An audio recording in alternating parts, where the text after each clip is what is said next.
සතු සතු සතු සමන්ත චක්කවාලේසු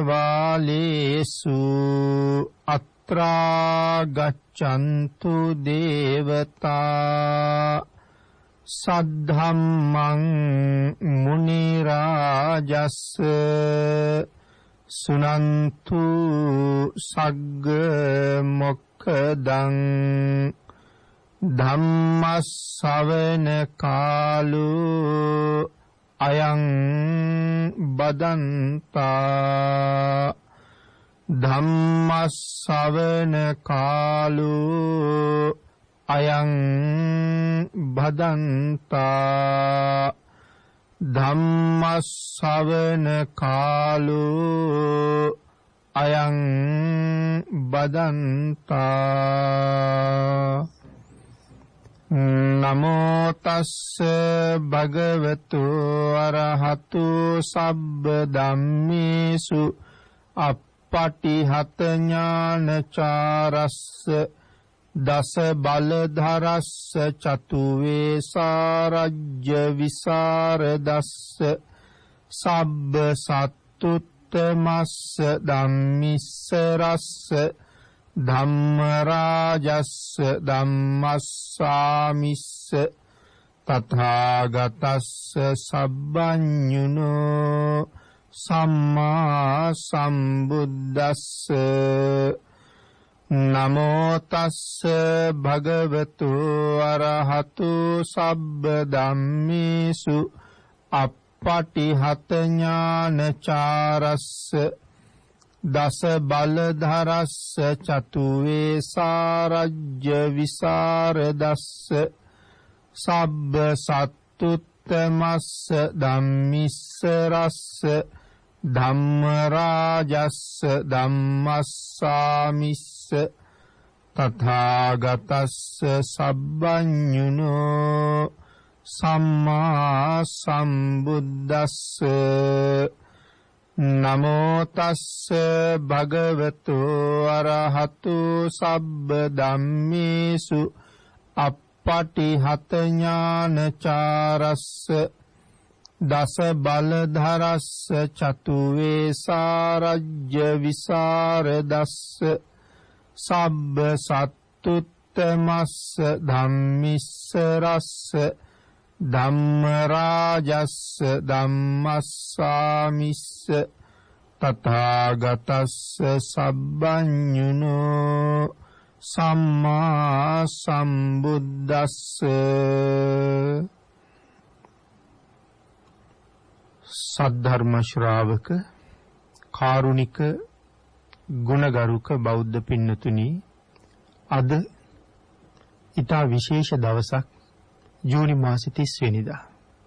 ඒකට හේතුව තමයි මේ ලෝකේ ප්‍රථම බෞද්ධ රූපවාහිනී නාලිකාව බෞද්ධ රූපවාහිනිය ආරම්භ වෙලා අදට 13 වසරක් සම්පූර්ණ වෙන දවස.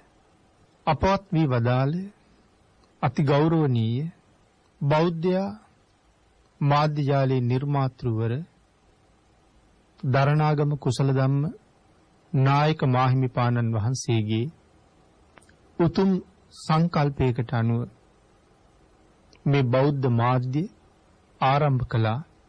මේ මාධ්‍ය ආරම්භ කිරීම තුළින් සුවහසක් සදහැවත් ජනතාව ලෞතර බුදුරජාණන් වහන්සේගේ ධර්මයේ පිළිබඳව අපමණ අවබෝධයක් ලැබුවා. ශ්‍රද්ධාව නැත්තුන් ශ්‍රද්ධාවන්තයින් බවට පත් වුණා. ශ්‍රද්ධාව ඇති අය තම ශ්‍රද්ධාසිත දියුණුවට පත් කරගත්තා. ගුණ නැති අය ගුණවතුන් බවට පත් කරන්නත්, ගුණ ඇති අයගේ ගුණය වඩා වර්ධනය කරගන්නත්, සිල් නැති අය සිල්වතුන් බවට පත් කරන්නත්, සිල් ඇති අය නිවැරදිව ඒ මාර්ගය තුල තව තවත් පෝෂණය කරන්නත් බෞද්ධ රූපවාහිනී මාධ්‍යයට මහ ලොකු කාර්යයක් මේ ලෝකෙ සිද්ධ කරන්න හැකියාව ලැබුණා. අපේ බුදුරජාණන් වහන්සේගේ ධර්මයට අනුව විවෘත වෙන්න බැබලෙන වස්තුන් කීපයක් පිළිබඳව ධර්මයේ සඳහන් කරනවා. එයින් එකක් ධර්මය විවෘත වුණ තරමටයි බබලෙන්නේ. බුදුරජාණන් වහන්සේ දේශනා කරපු ශ්‍රී සද්ධර්මයේ අල්මාරිවල, පුස්තකාලවල, ත්‍රිපිටකාගතව පොත් හැටියට තැන්පත් කරලා තිබුණා. නමුත් පින්නතුනි, ඒ ධර්මයෙන් ප්‍රයෝජන ලැබපු පිරිස බොහොම සීමිත වුණා. නමුත් බෞද්ධ රූපවාහිනී මාධ්‍ය නිසා ත්‍රිපිටකාගත ශ්‍රී සද්ධර්මයේ ලෝකයට බොහොම පහසුවෙන් දානය කරන්න අවස්ථාව ලැබුණා. බොහෝ දෙනා නිවන් මඟ විවෘත කරගත්තා, සුගතියට මඟ හදාගත්තා.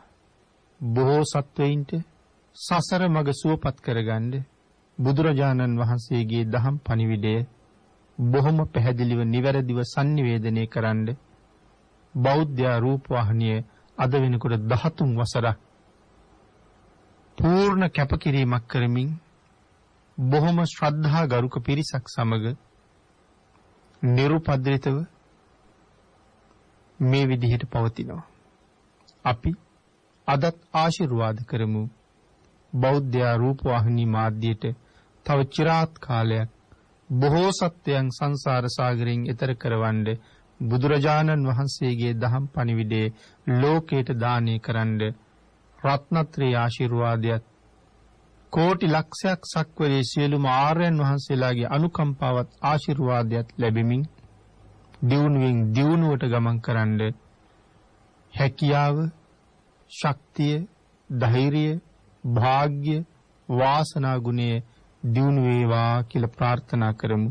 වත්මන් සභාපති අවසරයි බොරලන්දේ අපේ වජිරඥාන නායක මාහිමිපාණන් වහන්සේටත් බෞද්ධ මාධ්‍ය ජාලයේ කාර්ය මණ්ඩලයටත් ඒ කාරණාව තවත් ශක්ති සම්පන්නව ඉදිරියට කරගන්න රත්නත්‍රි ආශිර්වාදය ලැබේවා කියලා ප්‍රාර්ථනා කරමු. බොහෝම ශ්‍රද්ධාවෙන් යුක්තව මේ සැදී පැහැදී සූදානම් වෙන්නේ තථාගත ශාන්තිනායක සම්මා සම්බුදුරජාණන් වහන්සේ විසින් ලෝක සත්වයන් පිළිබඳව අප්‍රමාණ දයාවෙන්, කරුණාවෙන්, මෛත්‍රියෙන් යුක්තව අවබෝධ කරගෙන දේශනා කොට වදාළ නෛර්යානික වූ ශ්‍රී සද්ධර්ම රත්නයෙන් අබමල් රේණුවකටත් වඩා අඩු බොහෝම පුංචි කොටසක් දේශනා කරවගෙන ධර්ම ගෞරවය පෙරදරි කරගෙන දේශනාගත ධර්මයේ ශ්‍රවණය කරන්නත් එසේ ධර්ම ශ්‍රවණය කිරීමෙන් ලැබෙන අවවාද අනුශාසනා තම තමන්ගේ ජීවිතවලට එකතු කරගෙන වඩාත් නිවැරදි මෙලව ජීවිතයක් සකස් කරගන්නත් නිවැරදි වුණ මෙලව ජීවිතයක් තුලින් සුගතිගාමී වූ පරලොව ආයති භවයකින් සැනසීමේ උතුම් බලාපොරොත්තුව පරමාර්ථයේ ඇතුවයි. පින්නතුනි, අද ධර්මදේශනාවේ මාතෘකාව හැටියට මම යොදා ගන්න කල්පනා කළේ ලෞතර බුදුරජාණන් වහන්සේගේ සරණ, ඒ වගේම බුදුරජාණන් වහන්සේ සරණ ගියපු කෙනාට ලැබෙන රැකවරණයේ ආරක්ෂාව පිළිබඳව කරුණු කීපයක් සිහිපත් කරන්න.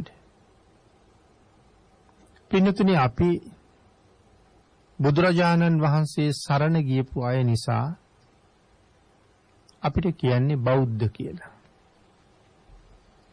නමුත් බුදුරජාණන් වහන්සේ ලෝකේ පහළ වුණේ මේ බෞද්ධ කියලා ජන වර්ගයක් වෙනුවෙන්වත්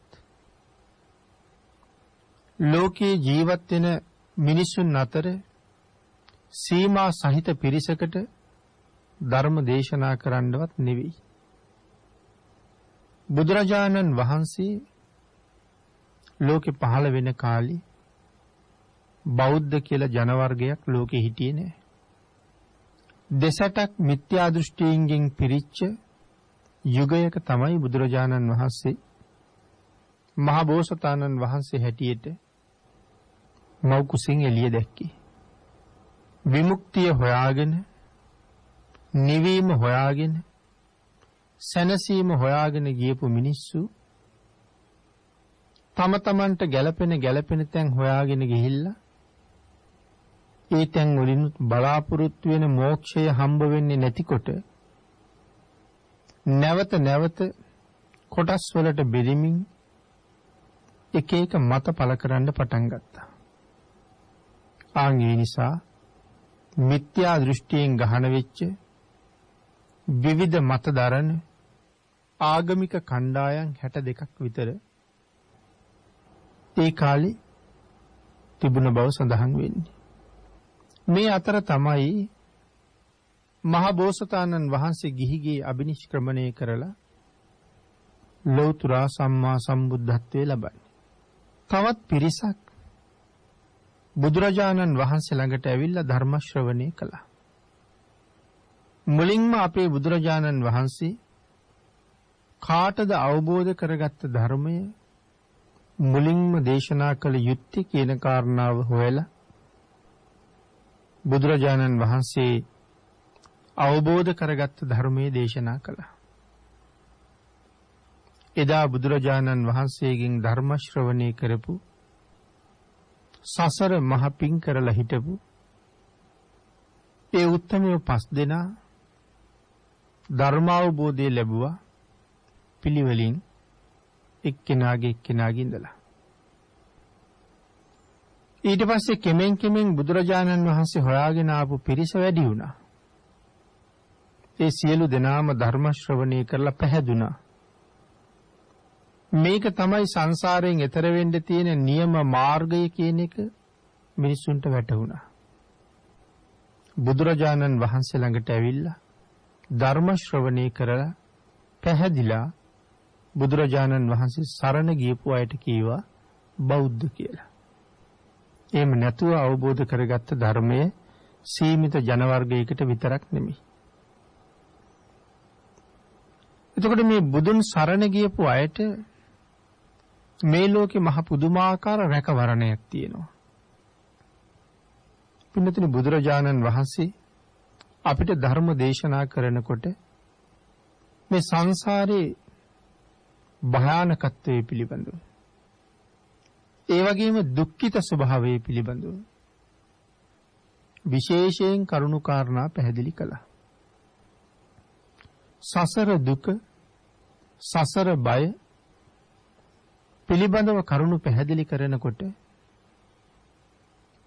සෝවාන් කියන අති උතුම් ආර්ය මාර්ගඵලය යම් කෙනෙක් නොලැබුවා නම්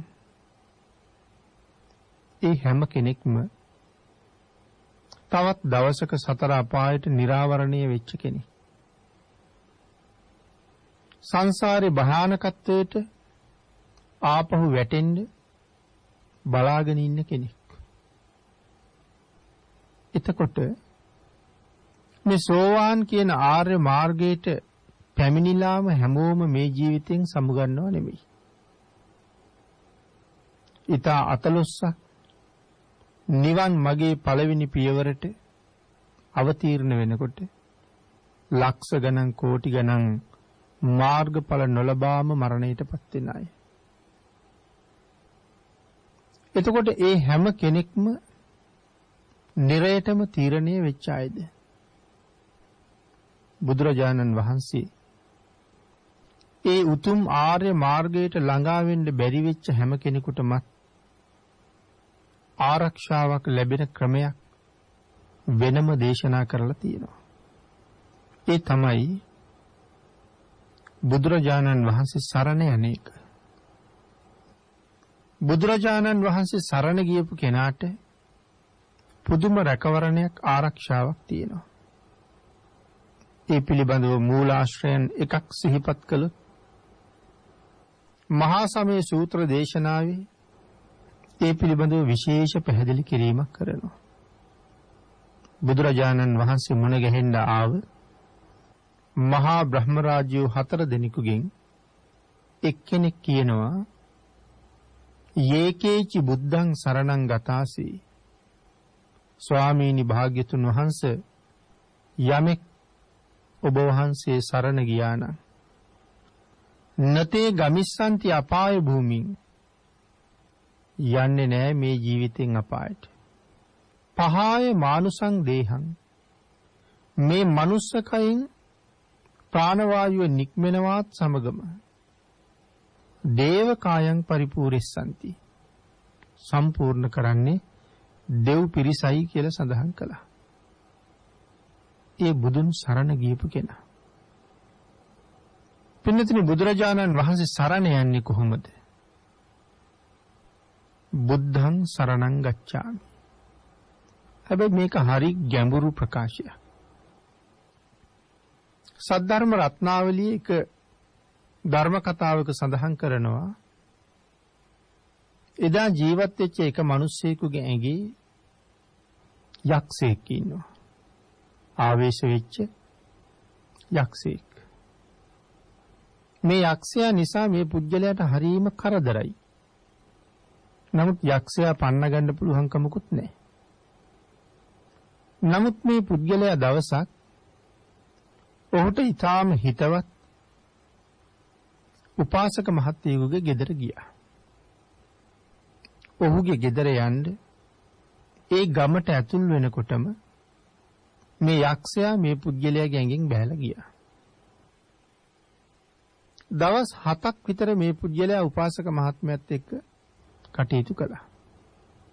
නැවත තමන්ගේ ගමට යන්න බලාපොරොත්තු වෙමින් අර ගමෙන් පිට වෙනකොටම දවස් 7ක් තිස්සේ මොහු වෙනකන් බලාගෙන හිටපු යක්ෂයා මොහුගේ ඇඟට ආයෙත් ගොඩ වුණා. ඒ වෙලාවේ මේ මිනිස්සයා අහනවා ඔබ මෙච්චර කල් මගෙන් බැහැලා ගිහිල්ලා හිටියේයි.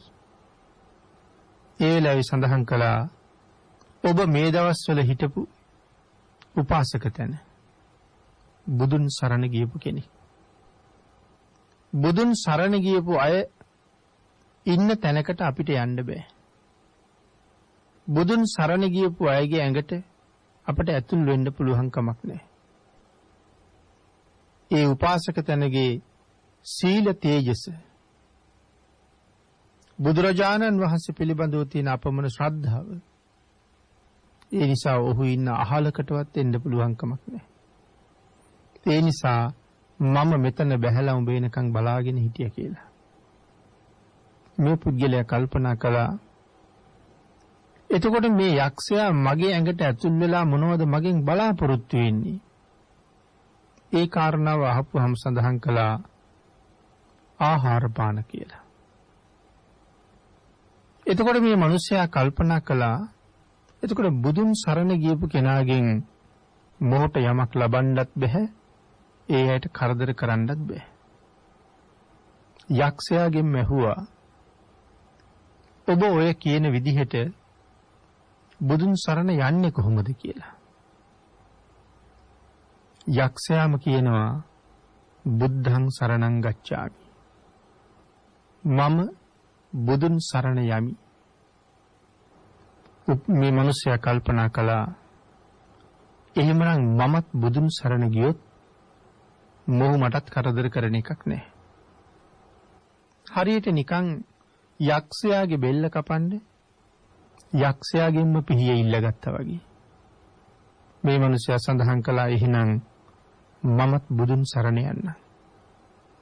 එහෙම කියලා ඔහු බුද්ධං සරණං ගච්ඡාමි කියලා සඳහන් කළා.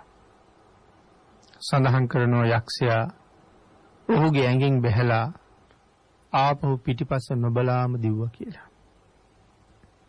ඒ නිසා සඳහන් කළා සංසාරي කියලා කියන්නේ මහ රාක්ෂයෙක්. හැබැයි සංසාරේ නැමැති රාක්ෂයාට හොඳ මන්ත්‍රයක් බුද්ධං සරණං ගච්ඡාමි. මේ සංසාරේ අපිත් ඕන තරම් දුක් විඳිනවා. සසර අපි පුදුම විදිහේ දුකටපත් කරනවා.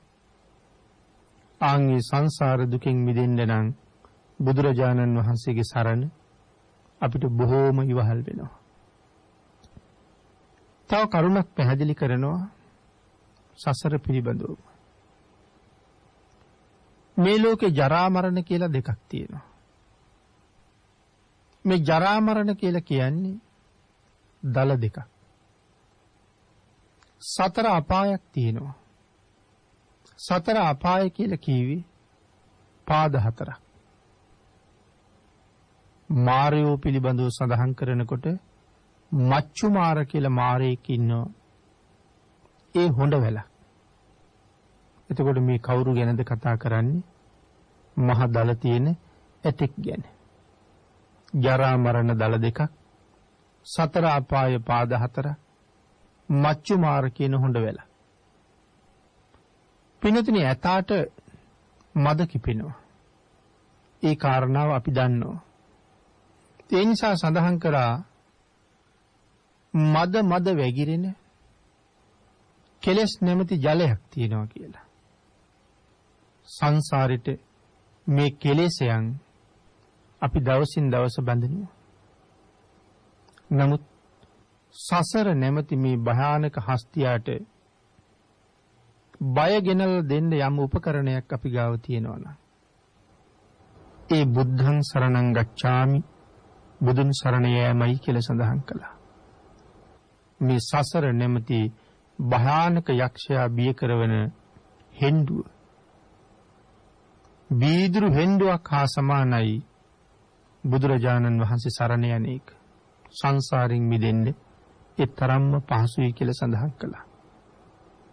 එතකොට අපි සිහිපත් කළා මේ බුද්ධං සරණං ගච්ඡාමි කියන ප්‍රකාශය මොන තරම්නම් ගැඹුරුද?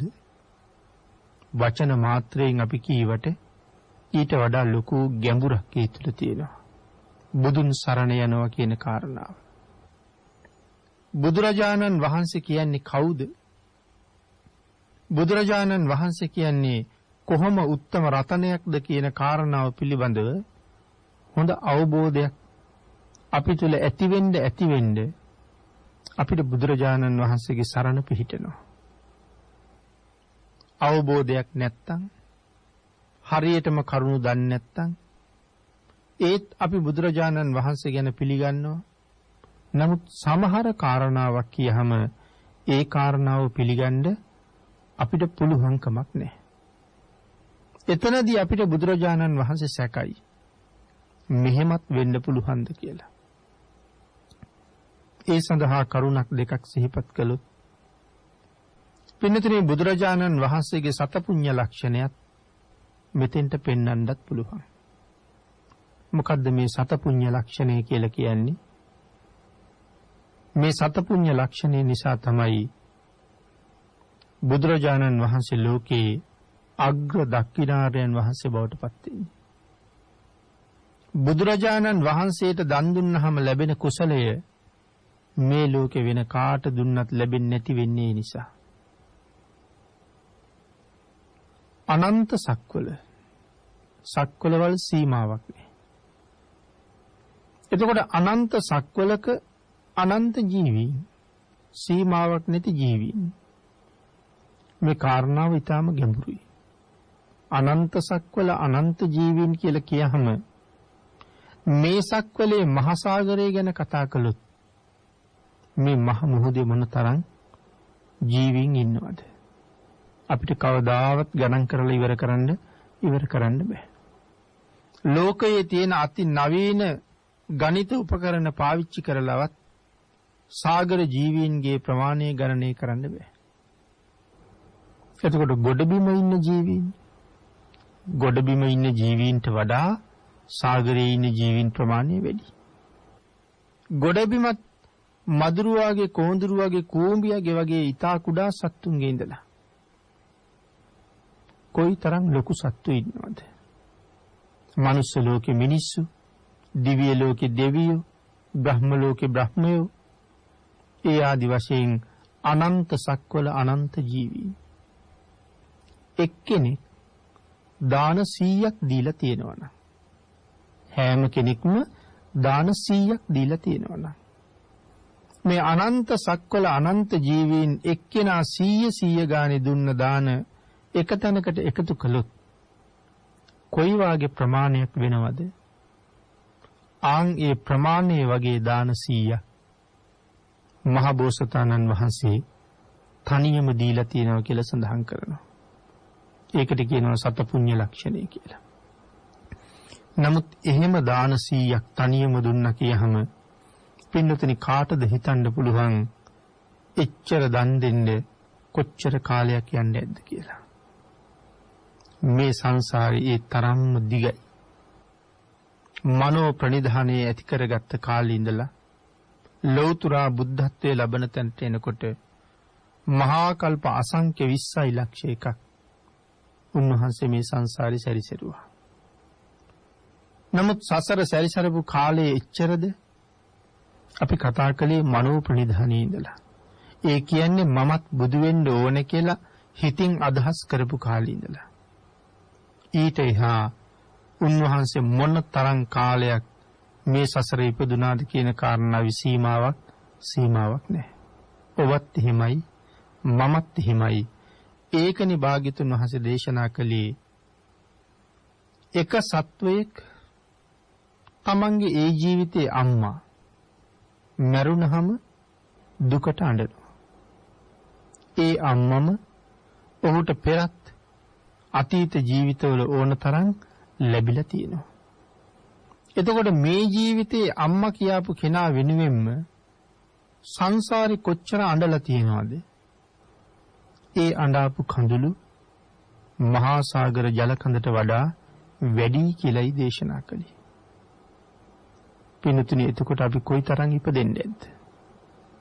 මේ ජීවිතෙත් අම්මා මැරුණහම අඩුම තරමේ අඬු කෝප්පයක් පිරෙන්නවත් කඳුළු එකතු වෙන්න අපිට අඬන්න බැරි වුණා.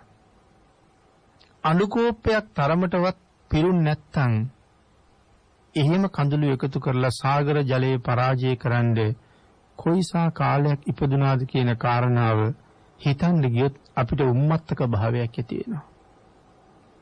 ඒ තරම් දීර්ඝතර සංසාරේ මහා කල්ප අසංඛ්‍ය 20 ලක්ෂ එකක් කියන්නේ අපිට හිතාගන්නවත් බැරි කාලයක්. එමනම් උන්වහන්සේ ඒ තරම් දන් දුන්නද? කෙනෙක් පිළිගන්නේ නැති වෙයි. කායික ශක්තිය පිළිබඳව සඳහන් කරාම මිනිස්සු කෝටි 10000ක ශක්තිය කියලා කියහම සාමාන්‍ය බුදුරජාණන් වහන්සේ ගැන නොදන්න කෙනෙකුට ඒක කොහොමවත් පිළිගන්න පුළුවන් කමක් නැහැ. මේ අනන්ත සක්වලේ කොයි තරම්නම් ජීවීන් ජීවත් වෙනවද? ඒ අය ඉන්නේ නිරේද? പ്രേත ලෝකෙද? අසුර ලෝකෙද? තිරිසන් ලෝකෙද? දිව්‍ය ලෝකෙද? බ්‍රහ්ම ලෝකෙද? මනුෂ්‍ය ලෝකෙද? කොහේ හරි වෙන්න පුළුවන්. කෙනෙක් දක්වලා ඇහුවොත් ස්වාමීනි මෙන්න මේ නම තියෙන අහවල් තැන ජීවත් වෙන අහවල් සත්වයා මේ වෙලාවේ හිතන්නේ මොනවද කියලා ඇහුවොත් අහපු ගමම්ම දේශනා කරනවා. ඔව් හිතනදී වී ඇටයක් මගේ අතේ තියාගෙන ගිහිල්ලා බුදුරජාණන් වහන්සේට පෙන්නලා ස්වාමීනි මේ වී ඇටේ පැල කරාම මේකේ ගස් නැත්නම් වී පඳුරු කීයක් හැදෙනවද? ඒ වගේ හැදෙන කරල් වල ඇට කීයක් තියෙනවද කියලා ඇහුවොත් හොඳ ඇට ගානක් බොල් ඇට ගානක් අහපු ගමම්ම කියන්න පුළුවන් හැකියාවක් බුදුරජාණන් වහන්සේට තියෙනවා. ඉතින් මෙන්න මේ වාගේ කාරණා පිළිබඳව සඳහන් කරාම සමහර කෙනෙකුට හිතෙන්න පුළුවන් අය එහෙමත් කියන්න පුළුවන් අය ඉන්නවද කියලා. හැබැයිම පින්නතුනි එහෙම අය ලෝකේ ඉන්න හේතුවක් නැහැ. එහෙම දෙයක් මේ ලෝකේ කෙනෙකුට කරන්න බෑ. නමුත් හේතුවක් නැති එහෙම දෙයක් කරන්න බැරි ඒ අතිශය දුර්ලභ වූ පුද්ගලයෙක් ලෝකේ කලාතුරකින් පහළ වෙනවා. අපිට හිතාගන්න බැරි දේවල් කරන්න පුළුවන් අතිශයින්ම දුර්ලභ උත්තමයෙක් පහළ වෙනවා. හැබැයි පහළ වෙන්නේ ඊ타ත්ම කලාතුරකින්. ඒ තමයි සම්මා සම්බුද්ධ කියලා කියන්නේ. මේ මහෝත්තමයන් වහන්සේගේ ගුණය යම් තැන යම් කෙනෙකුට සැකනම් ඔහුට තාම බුදුන් සරණ යන්න බැරි වෙච්ච කෙනෙක්. ආන් ඒකයි බුදුරජාණන් වහන්සේ සරණ යනවා කියන එක ඒ තරම්ම සංකීර්ණයි කියලා සඳහන් කරන්න යෙදුනේ. මේකට තව උදාහරණයක් දෙකක් බොහොම සරලව අපි සිහිපත් කළොත් නැවතත් භාග්‍යතුන් වහන්සේ සරණ යන පිරිසක් ඇති කිරීම උදෙසා පින්නතුනි අපේ බුදුරජාණන් වහන්සේ ජීවමානව වැඩ හිටපු කාලේ එක බ්‍රාහ්මණ පවුලක් සිටු පවුලක් මේ සිටු පවුලේ සිටුතුමත් සිටු දේවියත් හදිසියෙම අසනීප වෙලා මරණාසන්න වුණා. මේ දෙන්නට හිටියේ එකම දුවකුයි එකම පුතෙකුයි. මේ වෙනකොට දරුවෝ දෙන්න ඒ තරම්ම ලොකු නෑ. නමුත් සිටුතුමා පුතාට කතා කරලා කියනවා පුතේ ඔබට ධන ධාන්‍ය ඇති තරම් එකතු කරලා රැස් කරලා දෙන්න තරම් මට ජීවිතයේ ආයුෂයක් නෑ. මම හදිසියේ මරණාසන්නයි. නමුත් හොයාගත්ත දේපල තියෙනවා. ඉඩ කඩන් යාන වාහන තියෙනවා. මේ හම්බ කරපු ධන සම්පත් ආරක්ෂා කරගෙන ඒව වැඩි දියුණු කරගෙන ඔබ දියුණුවටපත් වෙමි. බාල දියණිය ළඟට කැඳවලා ඇගේ අත අරගෙන පුතාගේ අත උඩ තියලා කිව්වා පුතේ මේ උඹේ නැගණිය මෙතන ඉඳලා උඹටම බාරයි. ඇය ආරක්ෂා කරන්න ඕනේ. ඇය ලොකු මහත් කරලා සුදුසු කාලේ ආවාහ විවාහ කරලා දීලා මේ ධනයෙන් කොටසක් ඇයටත් දෙන්න කියලා. මව්පියන්ගේ මරණයෙන් පස්සේ ආදාහන කටයුතු Tamanට පුළුවන් ආකාරයෙන් කරලා තාත්තගේ අවවාදයට අනුව ධන සම්පත් දියුණු කරලා තරුණ වයසට ආපු නැගණිය විවාහ කරලා දීලා ඇයටත් ධන සම්පත් පවරලා දුන්නා. ස්වාමියෙක් එක්ක විවාහ වෙලා ගියපු ඇය අම්මා කෙනෙක් වෙන්න පෙර ලකුණු පහල කළා. අදත් අපි මව් පදවියට සූදානම් වෙනකොට අපේ දුවලා මව්පියෝ බලන්න යන්නේක සිරිතක් කරගන්නවා. එයත් සඳහන් කළා මට මගේ සහෝදරයා බලන්න යන්න ඕනේ කියලා. අම්මා තාත්තා මැරිලා මට සහෝදරයා බලන්න යන්න ඕනේ. එගේ ස්වාමියා සහෝදරයාගේ ගෙදරට අරගෙන යන්න අවශ්‍ය තෑගි භෝගත් අරගෙන එයත් සමග පිටත් වුණා. පින්නතනි එදා අපේ බුදුරජාණන් වහන්සේ මහා කරුණා සමාපත්තියෙන් ලෝක ධාතුව බලා වදාරපු වෙලාවේ මේ අඹුසැමි යුවල දැක්කා. මේ දෙන්නට මේ ජීවිතයෙන් මාර්ගඵල ලබන්න තරම් මහ කුසල් සහිත ත්‍රි හේතුක උප්පත්තියක් තියෙන බවත් දැනගත්තා. ඒ විතරක් නෙමෙයි අනාගතයට ඇය විසින් බිහි කරන දරුවා මේ බුද්ධ ශාසනයෙම පැවිදි වෙලා රහත් වෙලා සසර කෙරවල කරන බවත් බුදුරජාණන් වහන්සේ දැනගත්තා. එදා බුදුරජාණන් වහන්සේ පිණුසිඟා වඩින පෙරමගට මේ දෙමහල්ලෝ සහෝදරයාගේ ගෙදර යන්න එනවා. බුදුරජාණන් වහන්සේ දැකලා අප්‍රමාණ සතුටටපත් වෙලා බුදුරජාණන් වහන්සේගේ ඉදිරියට ඇවිල්ලා දන ගහලා වන්දනා කළා. භාග්‍යතුන් වහන්සේට වන්දනා කරපු මේ දෙපළට බුදුරජාණන් වහන්සේ තිසරණ සහිතව පන්සිල්හි පිහිටෙව්වා.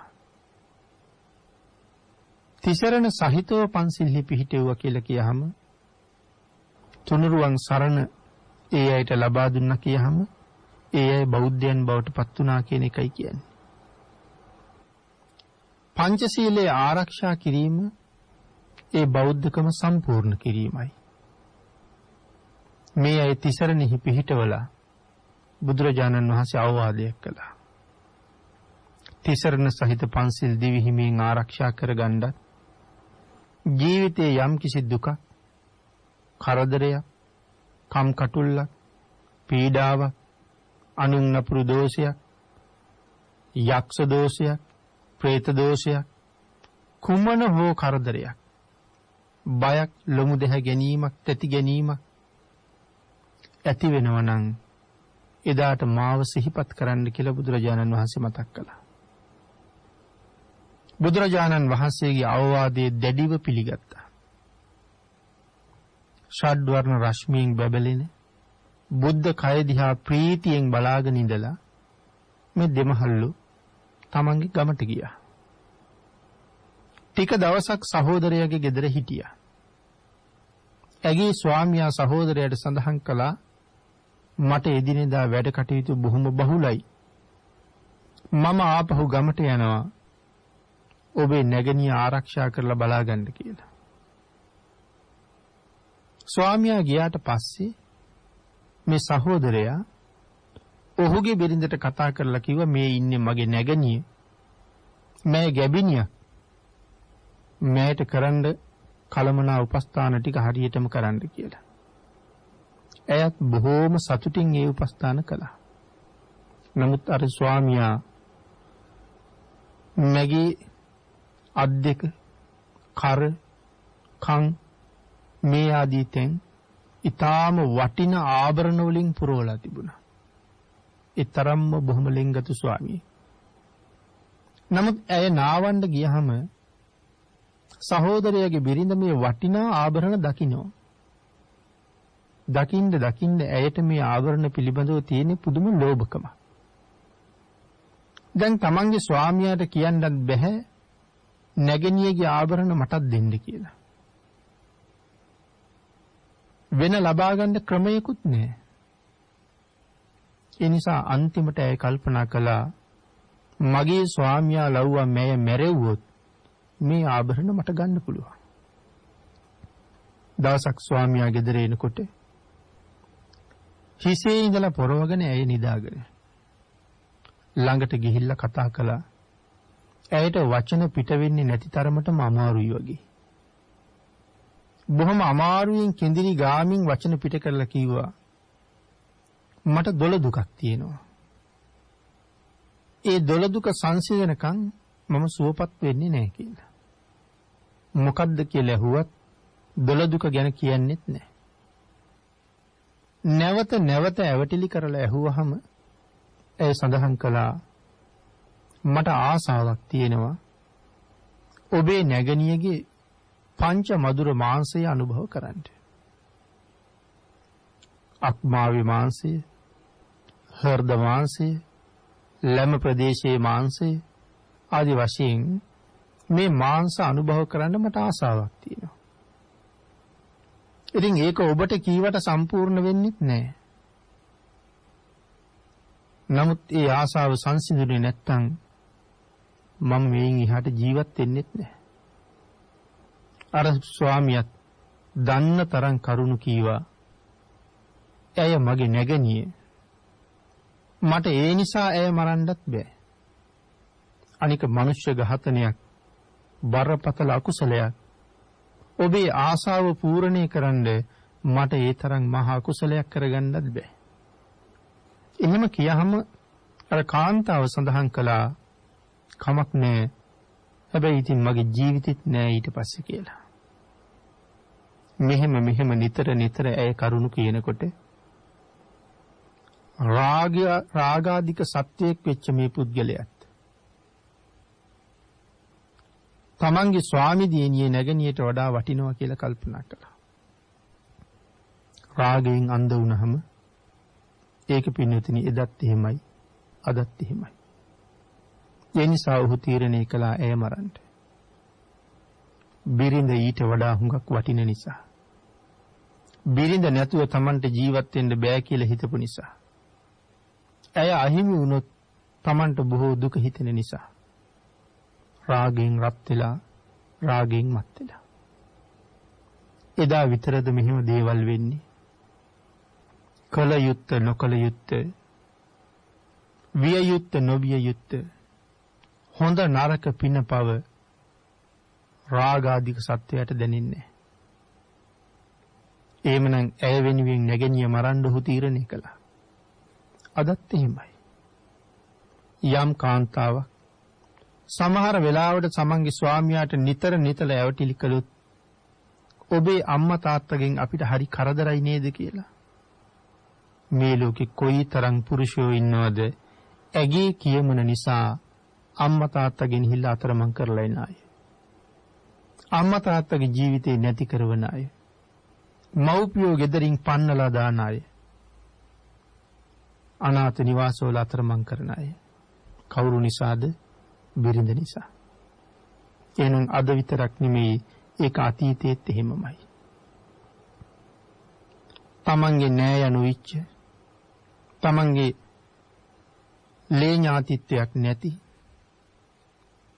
පෙර ඉඳලා දැන හැඳුනුකමක් නැති ජීවිතේට මගදී හම්බ වෙච්ච තැනැත්තියකගේ වචන අහලා අම්මා තාත්තා මරන්නත් සූදානම් සහෝදර සහෝදරියෝ නසන්නත් සූදානම් ඉඩකඩම් ධන සම්පත් වෙනුවෙන් ලේ ඥාතින් එක්ක ආරවුල් හදාගන්නත් නඩුහබ කියන්නත් සූදානම් වෙන බව එදත් අදත් ලෝකේ එහෙමමයි.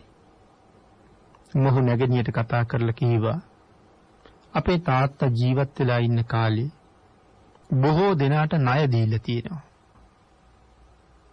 අපි දෙන්නම අද එකතු වෙච්ච එකේ එහෙනම් ගිහිල්ලා තාත්තා දුන්න ණය ඉල්ලගමු. බොහොම අමාරුවෙන් මිටි රතයකට ඇය නංවගෙන ඇයත් එක් කරගෙන ණය ගත්ත මිනිස්සු හොයන්න යනවා. ඒ අනකොට කැලෑවක් මැදදී මොහු රතේ නතර කළා. නතර කරලා නැගණියට කිව්වා බහින්න කියලා. ඇයට බහින්න අමාරුයි දරු ගැබ හුඟක් මෝරලයි තියෙන්නේ. ඒ කිව්වා මට බහින්න අමාරුයි කියලා. ඒ වෙලාවේ අතින් අල්ලලා ඇදලා බිම දැම්මා. බිම දැම්මහම ඇගේ කුස බිම වැදුනා. දරු ගැබ මෝරලා තිබුණ නිසා ඇයට විලිරුදාව ඇති වුණා. දැන් බොහොම ලැජ්ජාවක් හිතට ආවා. මගේ සහෝදරයා ළඟට වෙලා ඉන්න වෙලාවේ මං කොහොමද දරුවා බිහි කරන්නේ? ඒක සඳහන් කළා අනේ ස්වාමීනි මදක් ඈතට යන්න මට දරුවා බිහි වෙන්න ළඟයි කියලා. නමුත් ද්වේෂයෙන් සහ තමන්ගේ බිරිඳ පිළිබඳව තියෙන කාමුක රාගික හැඟීමෙන් මත් වෙලා හිටපු මේ පුද්ගලයා ඒකක්වත් ඇහුවේ නැහැ. ඇගේ කෙස් වැටියෙන් අල්ලගෙන ඒ කැලේ ඇතුළට ඇදගෙන ගියා. මේ ඇදගෙන යන ගමන්ම පින්නතුනේ දරුවත් බිහි වුණා. නමුත් ඒ ගැන අර පුද්ගලයාට කිසිම වගක් නැහැ. ඇය කල්පනා කළා මොහු ඒකාන්තයෙන්ම අද මම මරණවමයි. මට රැකවරණයක් නැහැ මේ වෙලාවේ කොහෙන්වත්. මගේ ස්වාමියාත් නැහැ.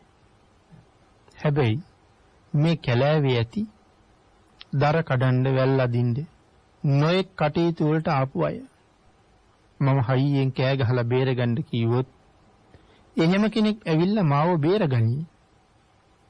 හැබැයි නිකන් නෙමෙයි මොහුට පහර දීලායි බේරගන්නේ. මගේ සහෝදරයට කාගෙන්වත් හිරිහැරයක් නොවේවා. මගේ ජීවිතේ නැති වුණත් ඒ එසේ නොවේවා කියලා කල්පනා කළා.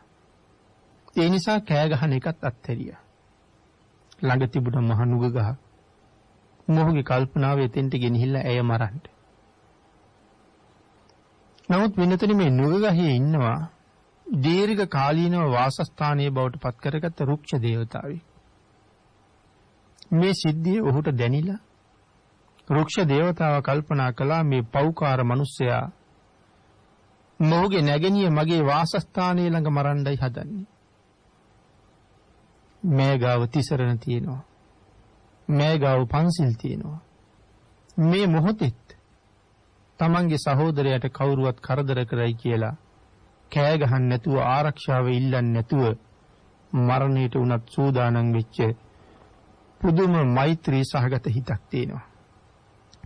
මේ වාගේ ගුණවත් අය මම බලාගෙන ඉන්න තැන මැරුවහම දේව සභාවට ගියහම දෙවි රජවරුන්ගෙන් මට ලොකු අවනම්බුවක් එන්න පුළුවන්. ඒ නිසා මම බේරගත යුතුයි කියලා කල්පනා කරලා ඇගේ ස්වාමියාගේ වේශය අරගෙන එතෙන්ට ඇවිල්ලා සහෝදරයා බය කරලා පන්නලා ඇයත් ඇගේ දරුවත් රථයක නංවගෙන සවැත් නුවර ඇතුල් නගරයේ බොහොම ආරක්ෂාකාරී සැප පහසු අම්බලමක ඇයත් ඇගේ දරුවත් තියලා ඔහු අතර දාගෙන වුණා. හදිසියෙම ඇතුල් නගරයේ යම් කටයුත්තක් නිමා කරලා පහුවදා තමන්ගේ නිවස බලා පිටත් වෙලා යන ඇගේ ස්වාමියා හදිසියෙම දැක්කා අම්බලමේ තමන්ගේ බිරිඳ ඉන්නවා. ළඟට ගිහිල්ලා කතා කරලා ඇහුවා කොහොමද ආවි කියලා. ඇය සඳහන් කරනවා ස්වාමීනි මතක නැද්ද? ඔබනි ඊයේ රාත්‍රියේ මම මෙතෙන්ට එක්කාවි කියලා. ඔහු දන්න තරම් කියනව නෑ මම ඊයේ රෑ කොහෙවත් ගියේ නෑ කියලා. නමුත් අන්තිමට දෙන්නටම කරුණ වැටුණා. ඇය Tamanට මූණ දෙන්න සිද්ධ වෙච්ච කරදර හිරිහැර ඔක්කොම සඳහන් කළා. බොහොම ආදරෙන් Tamanගේ බිරිඳ ගෙදර එක්කරගෙන ගිහිල්ලා බුදුරජාණන් වහන්සේට ආරාධනා කරලා දානිකුත් පිළිගන්වලා මේ කාරණාව මතක් කරලා කිව්වා ස්වාමීනි මට රැකවරණේ හැදුනේ බුදුරජාණන් වහන්සේ නිසාමයි. කාගේවත් රැකවරණයක් නැතුව වනාන්තරයේ මරණයට ඇදගෙන යන ඇය අන්තිමට මතක් කළේ බුදුරජාණන් වහන්සේ එදා මගදී ස්වාමියාත් එක්ක වන්දනා කරනකොට තිසරණ පන්සිල් පිහිටවලා දේශනා කරපු කාරණාව. බයක්, තැති ගැනීමක්, ලොමු දෙහ ගැනීමක්, ජීවිත අනතුරක් ඇති වෙන කරදරයක් ඒ හැම තැනම භාග්‍යතුන් වහන්සේ මතක් කරන්න කියලා කිව්වේ. ඇයටත් කැලෑවේ වෙන ආරක්ෂාවක් නැති නිසා ඇගේ කටින් පිට වුණේ බුද්ධං සරණං ගච්ඡාමි කියලා. ඒ නිසා පුදුම ප්‍රීතියෙන් බුදුරජාණන් වහන්සේට මතක් කළා. අම්මා මැරුවනම් අර දරුවත් මැරෙනවා කැලීම. අම්මට රැකවරණේ හැදුන නිසා දරුවට ලැබුණේ බුදුරජාණන් වහන්සේගේ සරණමයි. ඒක බුදුරජාණන් වහන්සේට සඳහන් කරලා බුදුරජාණන් වහන්සේගේ සරණින් ආරක්ෂා වුණ නිසා ඒ පුතාට නමක් තිබ්බා සරණ කියලා. තරුණ කාලේ පැවිදි වෙලා රහත් වුණා. එදා දානේ වළඳලා බුදුරජාණන් වහන්සේ කරපු අනුශාසනාව අහලා ඒ දෙමහල්ලෝ දෙන්න සෝවාන් වුණා. එතකොට කරදරයක් ආපු වෙලාවේ මතක් වුණේ බුදුරජාණන් වහන්සේ. අපිත් කල්පනා කරලා බලන්න ඕනේ දුකක් කරදරයක් බයක් ඇති වෙච්ච වෙලාවට අපිටත් බුදුරජාණන් වහන්සේ මතක් වෙනවද කියලා. සමහර කෙනෙක් බයක් ඇති වෙච්චාම පරුස වචන කියනවා. සමහර කෙනෙක් බයක් ඇති වෙච්චාම අඬනවා. සමහර කෙනෙකුට බයක් ඇති වෙලා සිහි නැතුව යනවා. නමුත් සමහර කෙනෙකුට දුකක් බයක් ඇති වෙච්චාම තුනුරුවන් සිහිපත් වෙනවා. ඒ තරම්ම විශ්වාසයක් තියෙන නිසා. පින්නතුනි අපේ උදේනි රජුරුවන්ගේ බිසව වෙස්සාමිත්තාව සතුරු රජෙක් විවාහ කරගන්න කටයුතු කළා. උදේනි රජුරු යුද්ධයට ගිහිල්ලා පෙරදුනා. බිසව ආපහු තමන්ගේ මාලිගාවට යන වෙලාවේ සතුරන්ට අහු වුණා. සතුරු රජුරවන්ට ඉදිරිපත් කළා. වෙස්සාමිත්තාවගේ ලස්සන දැකපු සතුරු රජුරුව ඇය විවාහ කරගන්න කල්පනා කළා. නමුත් ඔහුගේ විවාහ යෝජනාව ඇය ප්‍රතික්ෂේප කළා. ඒ කේන්තියට ගිනි මැලයට දාලා පන පිටින් පුච්චන්න කිව්වා. නිර්දෝෂී මිනිස්සුන්ගේ ජීවිත මේ විදිහට වේදනාවෙන් කෙලවර කරන එක මහා කුසලයක් බව බුදුන් සරණ ගිහිල්ලා ධර්මයේ දැනගෙන හිටපු වෙස්සාමිත්තාව සතුරු රජුරන්ට පැහැදිලි කළා. ඒ වුණාට මේ වෙලාවේ ද්වේෂයෙන් රත් වෙලා හිටපු නිසා ඔහුට ඒ ධර්ම කාරණා වැටහුනේ නැහැ. ගිනි මැලේ ළඟට ගෙනහිල්ලා ගින්නට විසිකරන්න ලෑස්ති වෙනකොටත් ඇය කල්පනා කළේ මගේ ස්වාමියාත් මොවුන් මරලා දාලා. දැන් මට කාගේවත් සරණක් නැහැ. බුදුරජාණන් වහන්සේගේ සරණ විතරයි. ගිනි ගොඩට විසිකරනකොටත් ඇය කීවේ බුද්ධං සරණං ගච්ඡාමි කියලා. අර මහ ගින්න ඇතුලේ හරියට නිකන් පියුම් ගැබක් ඇතුලේ ඉන්න හංස දේනුවක් වගේ බොහෝම ආරක්ෂාකාරී වුණා කියලා සඳහන් කරනවා. ඒක දැකපු සතුරු රජුරු පුදුමෙන් පුදුමයටපත් වෙලා දුවගෙන ඇවිල්ලා ඇය ගිනි ගොඩින් අරගෙන ඔසවගෙන ගිහිල්ලා තමන්ගේ රාජ්‍යයේ සිංහාසනය මත වඩා හිඳුවා. තමන්ගේ සියලුම රාජපුරුෂයෝ රටවැසියෝ බලාගෙන ඉන්න තැන සියලු ආභරණ සහිතව මහරජුරු ඇය ගාව දන ගහලා වැඳගෙන කියනවා මෑණියනි මොකද්ද මේ ආශ්චර්යයට හේතුව? ඒ වෙලාවේ රජුරවන්ගේ කරුණ පැහැදිලි කළා බුදුරජාණන් වහන්සේගේ රැකවරණය කියලා.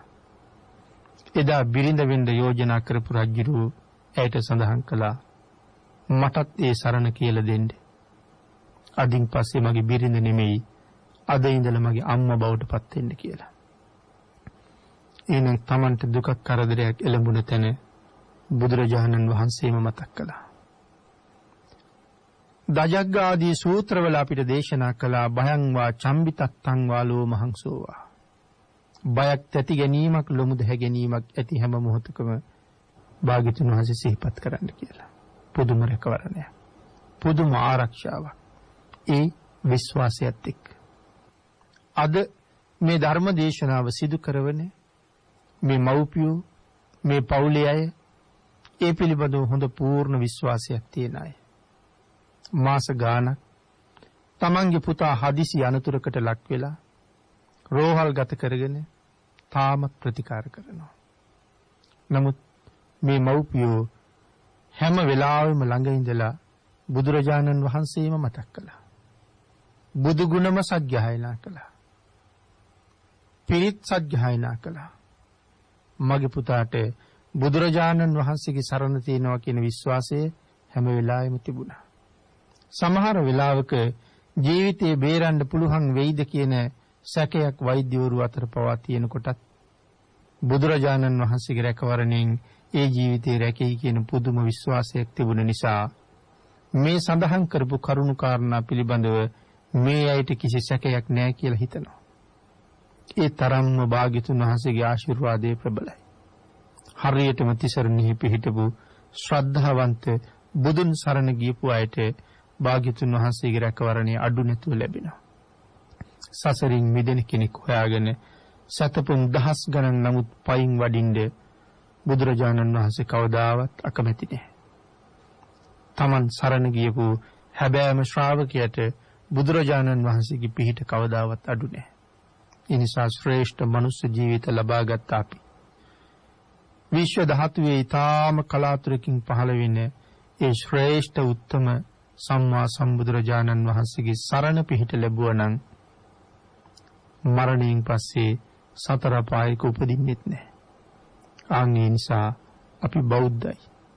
ඒ බුදුන් සරණ ගියපු නිසා තමන්ගේ ශාස්ත්‍රුන් වහන්සේ පිළිබඳව පූර්ණ විශ්වාසයක් ගොඩනගාගෙන කටයුතු කරලා සතර අපායෙන් නිදහස් වෙලා සුගතිගාමී ජීවිත ලැබලා තව තවත් බොහෝ පින්කම් කරලා සංසාරයෙන් එතර යන්න මේ කරන සියලුම පින්කනුත් භාග්‍යතුන් වහන්සේගේ ආශිර්වාදයට හේතු වාසනා වේවා කියලා ප්‍රාර්ථනා කරමු. පින්වත්නි අද ධර්ම දේශනාවේ දායකත්වයේ කළුතර බෝම්බුවල නව බුද්ධි අධ්‍යාපන ආයතනයේ පදිංචි අනුර ගුණතිලක මහත්මයා සහ එම මහත්මිය විසින් ධර්ම දානමය පින්කමේ ප්‍රධාන අරමුණ හදිසි අනතුරකට ලක් වෙලා කොළඹ ජාතික රෝහලේ ප්‍රතිකාර ලබන චතුන් ගුණතිලක පින්වත් පුතණුවන්ට සෙත් ප්‍රාර්ථනා කිරීම. ඊට අමතරව නිදහස් ප්‍රාප්තියට පත්වන ගුණදාස හඳුවල එච්.ඩී. හේමලතා අනුර ගුණතිලක මහත්මයාගේ පියාණන් සහ මෑණියන් වන දෙපළට පින් අනුමෝදන් කිරීමත් මෙම ධර්ම දානමය පින්කමට සහභාගී වූ සියලු පින්නතුන්ගේ නමින් පරලෝසපත් වූ සියලු ඥාතීන්ට පින් අනුමෝදන් කිරීමත් තවත් අරමුණක් බවට පත් කරගන්නවා වගේම ජූනි මාස 30 වෙනි දිනට ජන්මදිනයේ යෙදෙන කොළඹ ජාතික රෝහලේ ප්‍රතිකාර ලබන චතුන් ගුණතිලක පින්වත් පුතණුවන් ජාතික රෝහලේ ස්නායු ශල්‍ය වෛද්‍ය විශේෂඥ ජගත් කුමාර රතුගමගේ වෛද්‍යතුමන් ජාතික රෝහලේ ICU 1 2 3 හා DHU 78 වෛද්‍යවරුන් හෙද හෙදියන් සහ රෝහලේ සියලුම කාර්ය මණ්ඩලයේ චතුන් ගුණතිලක පුතු අනතුරටපත් වූ මොහොතේ පටන් පුතුට සුවපතමින් නන් අයරින් පින්කම් කළ සහාය වූ සෙත්පතු සියලු දෙනාට නිදුක් නිරෝගී චිරජීවනයේ ප්‍රාර්ථනා කිරීම සුවහසක් ලෝ සතුන් කෙරෙහි දයානුකම්පාවෙන් මෙවන් ශාසනික කටයුතු සිදු කරන ගෞරවනීය දේශකයාණන් වහන්සේටත් රත්නත්‍රේ ආශිර්වාදයේ ප්‍රාර්ථනා කිරීම. බෞද්ධ මාධ්‍ය ජාලයේ වත්මන් සභාපති අවසරයි බොරලන්දේ වජිරඥාන ස්වාමින් වහන්සේ ඇතුළු කාර්ය මණ්ඩලයේ සියලු දෙනාටමත් ලංකා වාසී ලෝක වාසී සියලුම මහා සංඝරත්නයටත් සියලු ලෝක සත්වයන්ටත් රත්නත්‍රේ ආශිර්වාදයේ ලැබේවා කියලා ප්‍රාර්ථනා කරනවා. අනුර මහත්මයා සහ එම මහත්මිය විසින් පින් අනුමෝදන් කළ සියලු දෙනාටම පින් අනුමෝදන් වේවා. ආශිර්වාද කළ පුතණුවන් ඇතුළු සියලු දෙනාටම රත්නත්‍රේ ආශිර්වාදයෙන් නිදුක් නිරෝගී භාවයේ චිරජීවනයේ උදා වේවා. සියලු දෙනාටම ඊ타ම ඉක්මන් භවයක ඊ타මත්ම කෙටි කාලයකින් සැප සහිත ප්‍රතිපදාවකින් උතුම් චතුරාර්ය සත්‍ය ධර්මය අවබෝධ කරගන්න මේ පුණ්‍ය ධර්මයන් හේතු වාසනා වේවා කියලා ප්‍රාර්ථනා කරමු. ආකාශට්ඨා ච බුම්මට්ඨා දේවා නාග මහිද්దికා පුඤ්ඤන්තං අනුමෝදිත්වා චිරං රක්ඛන්තු ලෝක සාසනං දේවෝ වස්සතු කාලේන සස්ය සම්පත්ති හෝතු ච පීතෝ භවතු ලෝකෝ ච රාජා භවතු ධම්මිකෝ. සාදු සාදු සාදු. සිත නිවන බුදුබණ පුරාපෑකට ආසන්න කාලයක් ඔබ අප වෙනුවෙන් දේශනා කොට පතාල පූජ්‍යපාද කෝරළයාගම සරණතිස්ස ගෞරවනීය ස්වාමීන් වහන්සේට තවත් চিරාත් කාලයක් මෙවැනි වූ ශාසනික කටයුතු සිදු කරන්නට ශක්තිය ධෛර්යය නිදුක් නිරෝගී චිරජීවනයේම ලැබේවායි අපි සියලු දෙනාම එක්ව සාතුනාද පවත්වා ප්‍රාර්ථනා කරමු. සාදු සාදු සාදු.